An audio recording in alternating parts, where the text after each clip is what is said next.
Since we've come to the end of 2022, Disaster Boogaloo, I figured we'd round this year by doing all 2022's anime that I watched. Starting off, the 3 great hitters of the year. After the biggest film of 2020, there was incredible hype for this season, and my goodness did it deliver.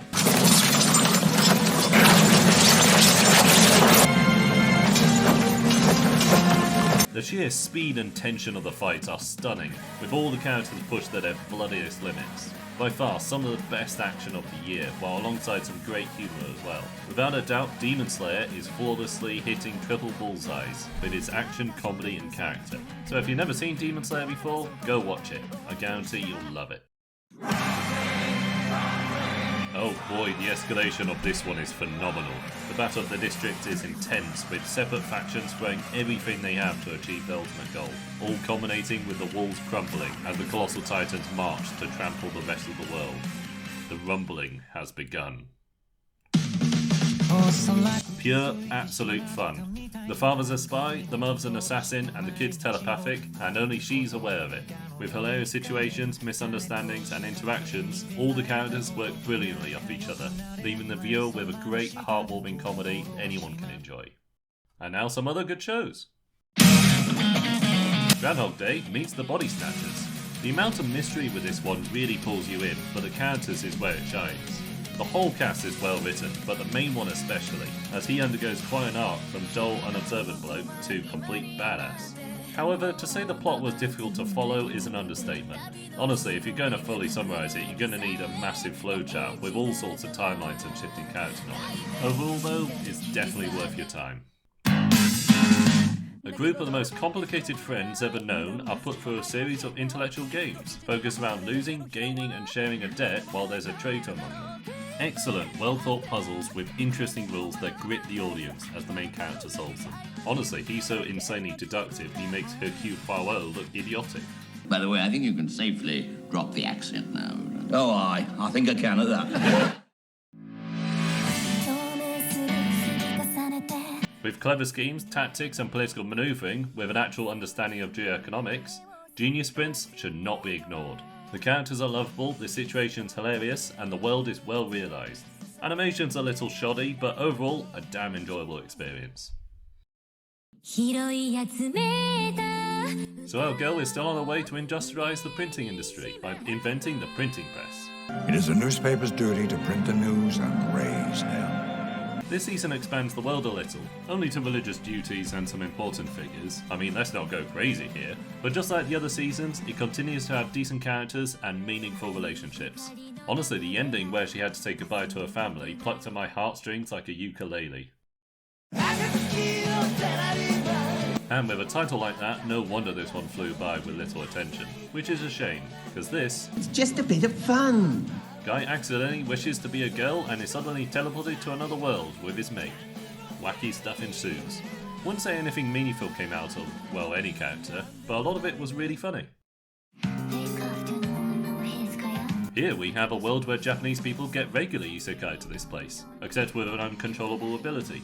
The main protagonist isn't one of these, but a ruthless assassin who puts on a kind persona.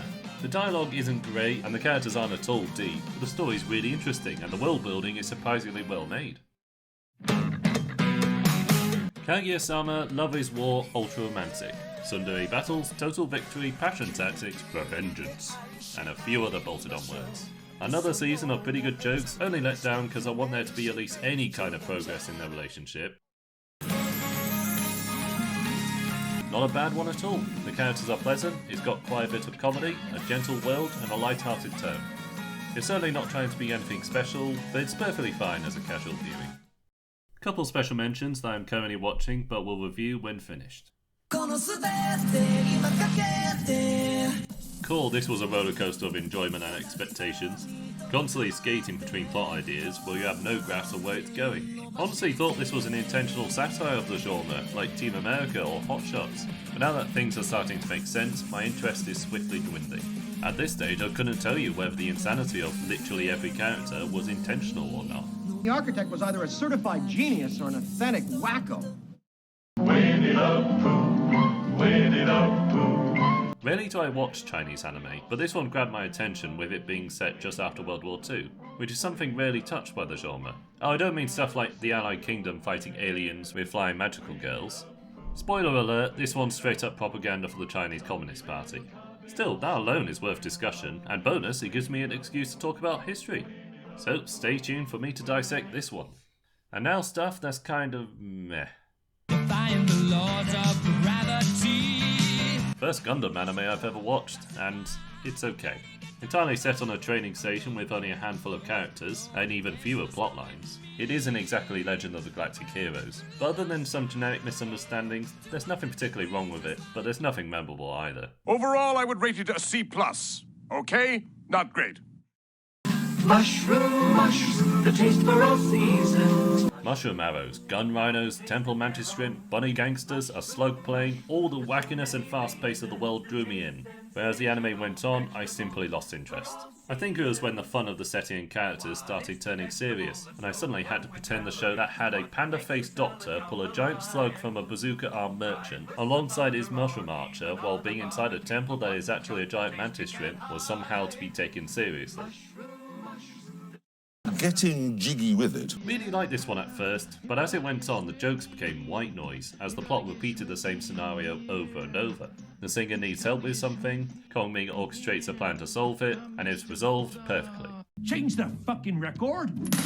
Poor unfortunate souls. As I said in an earlier review, the characters are utterly hollow with world building that makes no sense. Worse still, it's trying to be a romance anime but has zero chemistry between the two leads, since one's a clueless fish out of water, and he is a plank of wood. Also, this guy is still abhorrent and should be jailed immediately. Dance!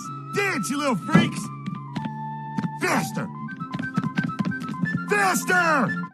Starting the chainsaw, the chain brake is always on. In fact, the only time... Stopped watching a few episodes in when I found out we're just going through the shonen motions. Guy gets the special ability to kill monsters, gets enlisted by a special organisation, joins a wacky team, starts to kill monsters one by one, slowly building up the power of the fights. The only thing left for it to stand out is the gimmick of him turning into a demon and the sheer amount of blood in it, neither of which can hold up the anime. He did the monster mash. With a unique setting and potentially deep characters, this one could have been damn good. Unfortunately, it took these elements and then made a road trip show that didn't explore anything and went absolutely nowhere. Winners every week! You're nothing special! We lose every week! Squid Game meets football. It's football, not soccer. Yeah, that sums it up nicely. 300 aspiring strikers locked in a giant base and whittled down to only one can join the Japanese World Cup team, while the others are banned from joining for life. Unfortunately, the concept doesn't hold up at all. First off, Japan is a very strong team. Seriously, they're a big threat. Second, Squid Game had the tension and sadness of everyone getting murdered, whereas the worst here is to be banned from playing in the World Cup. Oh no! Anyway, last week... Worse still, if the losers become very talented, then there's nothing to stop the Japanese captain from choosing them. Beyond the poor concept though, it certainly doesn't help that the main bloke can't be invested in at all. So he's not done anything remotely likeable and has a special gift for scoring goals, so we know for certain he's going to win. Moi. Most having, most speaking. Gangsters, but where the Italian families are replaced with maid cafes. Certainly a unique concept, but the anime doesn't do it justice. The main problem by far is the tone. That is to say, it's all over the place. One moment there's a dance number where they gun down maids to the beat of the rhythm. Next they have one of the maids getting killed with sad music playing, leaving everyone else grieving. Then finally it ends with an incredibly moronic anticlimax. Now the stuff I didn't bother seeing more than one episode, neither stirring my enjoyment nor worth breaking down. I'm bad. That's good. A clone of my next life as a villainess. Clueless high school girl gets reborn as a villainous character of a dating game, then goes on to date the other characters in order to avoid dying. The only difference is that she's not a lovable, clueless idiot blundering her way into gaining romantic rivals, but a scheming, thoughtful woman who actively plans to date a specific man. Essentially, a lot less comedy and more romance. But considering he's a dull, gentlemanly type without much personality, the romance doesn't appear to work. Mr. Kiss Kiss Bang Bang. High school girls going around killing terrorists, drug dealers and evil people. The setting was kind of weak and there wasn't much of a plot to go on other than the emotionally stunted protagonist learning to open up. Give up. Some of the first season was alright, but as it went on it began repeating its jokes over and over, and with this new season you expect the same stuff with nothing else going for it. I'm guy and girl accidentally swapped at birth, so parents tried to have them married to merge their families. Turned out to be a will he won't he love triangle show, with the two main ones not wanting to go out at first, while our bloke fancies someone else, and while the non-related sister fancies him. Immediately I knew if I went on any further, I'll be frothing at the mouth with the sheer predictable stupidity. I'm gonna guess no one actually communicates sensibly with anyone. Our three ladies will get jealous of one another, and our bloke remain clueless until he eventually falls in love with the other cuckoo. I've been a widower for years. Jugsy, nipple, chesty, melon, mammy, cleavage, sex. You know what? This is not going to work. High school guy struggling with summoning magic summons a powerful succubus, who he's very shy about, but now has to spend his days with. Yeah, so the purple-haired boy in Dragon Maid, but elevated to the whole show, but with poor jokes and lazy writing. Funny how? I mean, what's funny about it? Thought this one would be a bit like Matsuri, but instead of the fun insanity there, we got an unfunny, utterly dull show. Let the joyous news be spread, the wicked old witch at last is dead. Honestly, I completely forgot this one existed. Dialogue was abysmal, world absolutely lazy, and no one made sense. I can be your zero, baby. Jokes were bad, the protagonist unlikable, the plot non-existent, and the characters perfectly one note. Also, there's a child who wants to marry the adult hero. And finally, the stuff that I loathe entirely. If the right people don't have power, do you know what happens? The wrong people get it. My goodness, does this get so much worse. Beyond having no understanding of geopolitics, diplomacy, economics, money, city planning, or even the immune system, it is so stupid it actually has the hero greatly expand the slave trade while protecting the same slavers. And that might not even be the dumbest thing in the show.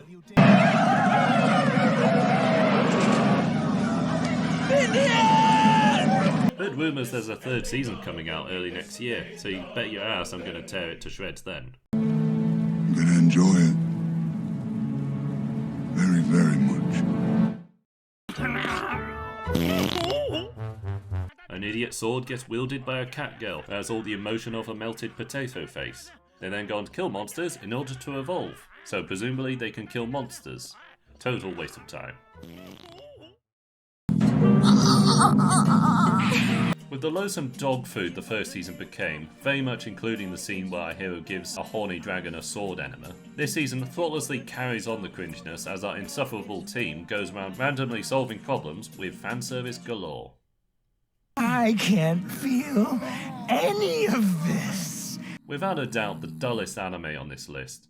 A highly skilled doctor gets isekai'd with all the money, status, knowledge, magical abilities and items he could ever want. He then goes around curing people while facing no challenges or consequences at all. A rock harmlessly drifting through space has more impact than this. So you're saying that all those people in there are somehow trapped in one person's dream? Yes, and so that's why I called the fire department. I don't know where else to turn. With the animation of the original Remedy looking like overexposed wax models slapped onto backgrounds from MS Paint, I'm sure a lot of people thought the first few seasons should be remade with better animation. Instead, we got a speed run through the entire first season, blasting off all character and world building in just 3 episodes. And the rest of it wasted its time on the most nonsensical, insane Dreamworld plot I've ever seen, where it lacks any rules whatsoever, and focused entirely around saving a character we know will survive. This kind of god-awful remake rivals Disney's worst attempts. This one might be the best rival to Outnoa Zero's second season, since both killed everything interesting in their first and exploded the entire stakes by resurrecting the main characters who died at the previous climax.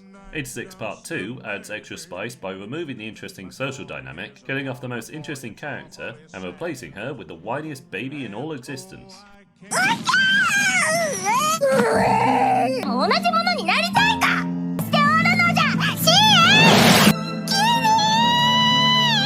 I've eaten things that didn't complain this much. Go, and don't let me see your mangy hide around here again! And finally, the worst anime I watched this year. Cringy, disgusting, awful characters, a terrible plot, a moronic world, and with an ever-present squeaky toy to add a rotten cherry on top of this turd cake.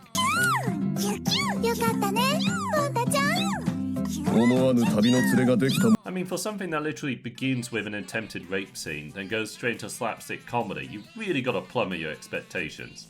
but somehow this show exceeds them. I don't see the bar yet. Looks like it must have sunk pretty low. So there we are, quite the spectrum of quality this year, and I'm sure there's plenty of stuff I haven't seen, but I reckon this covers the big names. And with that, Happy New Year.